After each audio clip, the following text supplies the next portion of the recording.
हिवाळ्यात बाजारात पालेभाजी भरपूर प्रमाणात बघायला मिळते. त्यातलीच एक भाजी आहे मेथी भाजी. मेथी भाजी खायला सगळ्यांनाच आवडते, पण ती कडू लागते म्हणून ते बनवायला टाळतात. पण आज मी तुम्हाला अशी एक ट्रिक सांगणार आहे, की मेथी भाजी तुम्हाला खाताना अजिबात कडू लागणार नाही. जर तुम्हाला ही मेथी भाजी आवडत असेल, तर ही रेसिपी तुमच्यासाठीच आहे. अगदी सोपी रेसिपी आहे. रेसिपी शेवटपर्यंत नक्की बघा, कारण मी एक ट्रिक सांगणार आहे, ज्यामुळे मेथी भाजी अजिबात कडू लागणार नाही. आणि तुमचं स्वागत आहे रेसिपी विथ पायल या चॅनलवरती. या चॅनलवर तुम्हाला रेसिपी, ब्लॉग्स सगळं काही बघायला मिळेल. त्यामुळे तुम्ही अजूनपर्यंत सबस्क्राईब केलं नसेल तर चॅनलला सबस्क्राईब करून घ्या. चला मग आजच्या रेसिपीला सुरुवात करूया. मेथी भाजीसाठी लागणार आहे मेथी. इथे मेथी व्यवस्थित साफ करून घेतलं आहे. मेथी साफ करायला थोडासा वेळ लागतो, पण भाजीसुद्धा तितकीच छान लागते. मेथी भाजी दोन प्रकाराची मिळतात. एक मेथी अशी असते आणि अजून एक मेथी असते, ती एकदम बारीक असते.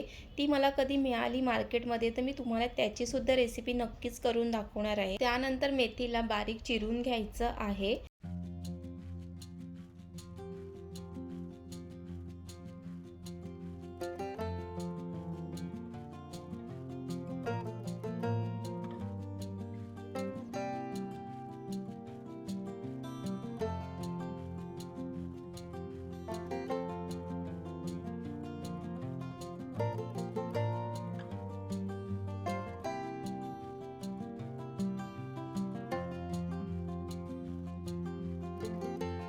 मेथी इथे बारीक चिरून झालेली आहे. त्यानंतर अशी जाळीदार टोपली घ्यायची आणि त्यामध्ये मग मेथी टाकून घ्यायची आहे आणि मेथी स्वच्छ धुवून घ्यायची आहे. अशी जाळीदार टोपली वापरल्यामुळे त्यातलं पाणी इथे सहज निघून जाते.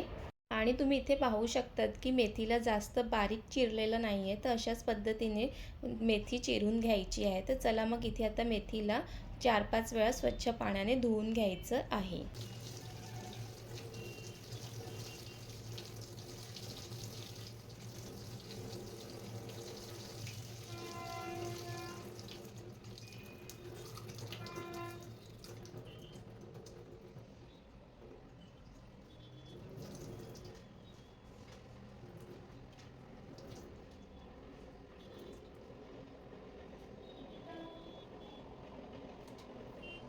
मेथी स्वच्छ धुवून झाल्यानंतर त्यातलं सगळं पाणी काढून घेतलेलं आहे. तुम्ही व्हिडिओमध्ये पाहिलं असेल.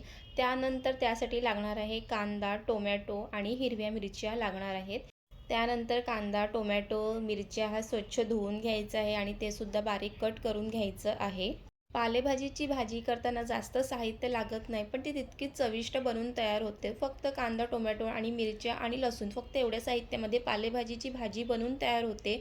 आणि पालेभाज्या तर आपल्या आरोग्यासाठी खूप चांगल्या आहे. त्यामुळे हिवाळ्यात जास्तीत जास्त पालेभाज्यांचा आपल्या आहारात तर नक्कीच समावेश केला पाहिजे. सर्व बारीक चिरून झाल्यानंतर गॅसवर कढई ठेवायची आहे. कढई व्यवस्थित गरम झाल्यानंतर त्यामध्ये तेल घालायचं आहे. तेल व्यवस्थित गरम होऊन द्यायचं आणि त्यानंतर त्यामध्ये जिरं घालायचं. जिरं व्यवस्थित तडतडून द्यायचं.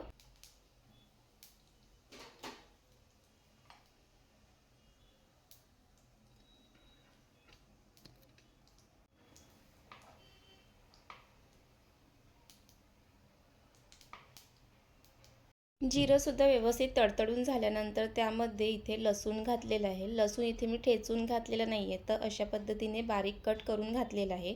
कारण पालेभाजीमध्ये अशा पद्धतीने जर लसूण घातलं ना, की ती खाताना ना लसूण खूप छान लागतो. तुम्हीसुद्धा एकदा अशाच पद्धतीने लसूण टाकून बघा. आणि त्यानंतर लसूणसुद्धा खरपूस असं परतून घ्यायचं आहे. खरपूस परतून झाल्यानंतर त्यामध्ये बारीक चिरून घेतलेला कांदा त्यामध्ये घालायचा आहे. कांदासुद्धा व्यवस्थित परतून घ्यायचं आहे. आणि त्यासोबतच त्यामध्ये हिरव्या मिरच्या घातलेल्या आहेत. तुम्हाला मेथी भाजी जितकी तिखट हवी आहे त्याच पद्धतीने त्यामध्ये हिरव्या मिरच्या वापरायच्या आहे. ह्यामध्ये मी लाल तिखट वापरणार नाही आहे, म्हणून इथे मी हिरव्या मिरच्याच वापरणार आहे. आणि तुम्हीसुद्धा पालेभाजीमध्ये लाल तिखट वापरतात का, हे मला नक्की कमेंट करून सांगा. मी कधीही लाल तिखट त्यामध्ये वापरत नाही, हिरव्या मिरच्याच वापरते. कांदा व्यवस्थित परतून घ्यायचा आहे सोनेरी रंग येईपर्यंत. त्यानंतर मग त्यामध्ये टोमॅटो घालणार आहे. टोमॅटोसुद्धा बारीक चिरून घालायचा आहे आणि टोमॅटोसुद्धा व्यवस्थित परतून घ्यायचा आहे. आणि पालेभाजीमध्ये ना टोमॅटो खूप छान लागतो, त्यामुळे टोमॅटो नक्कीच घाला. आणि माझ्या घरी तर एकदा मेथी भाजी बाजारात यायला चालू झाली, की आमच्या घरी तर आठवड्यात 2-3 वेळा तरी मेथीची भाजी बनतेच. कारण आमच्या घरी सगळ्यांना मेथी भाजी खूपच आवडते. आणि तुमच्याही घरी जर मेथी भाजी खायला कोणी कंटाळा करत असेल, तर आज मी तुम्हाला अशीच एक ट्रिक सांगणार आहे, ज्यामुळे तुमच्या घरीसुद्धा सगळेच आवडीने मेथी भाजी खातील. त्यामुळे व्हिडिओ शेवटपर्यंत नक्की बघा, स्किप करू नका. इथे टोमॅटो छान परतून झालेला आहे. त्यानंतर त्यामध्ये मीठ आणि हळद घातलेलं आहे आणि मीठ घालताना एक लक्षात ठेवायचं आहे, की सुरुवातीला मीठ थोडंसंच घालायचं आहे, कारण मेथी भाजी दिसायला जास्त दिसते, पण ती बनवून तयार झाल्यावर कमी होते. त्यामुळे आधी थोडंसंच घाला, नंतर परत मीठ टाकता येतं. त्यानंतर इथे स्वच्छ धुवून घेतलेली मेथी त्यामध्ये टाकलेली आहे आणि मेथीमध्ये धुतल्यानंतर त्यामध्ये अजिबात पाणी राहिलं नाही पाहिजे, त्यामुळे जाळीदार टोपलीचाच वापर करा. आणि जर मेथी भाजीमध्ये जर पाणी नसेल ना, तर ती भाजी ना अगदी छान बनून तयार होते. आणि बरेच जण इथेच एक मोठी चूक करतात आणि त्यामुळे मेथीची भाजी कडू लागते, कारण मेथी भाजी धुतल्यानंतर त्यामध्ये पाणी राहतं आणि त्यामुळे ती भाजी कडू जास्त लागते.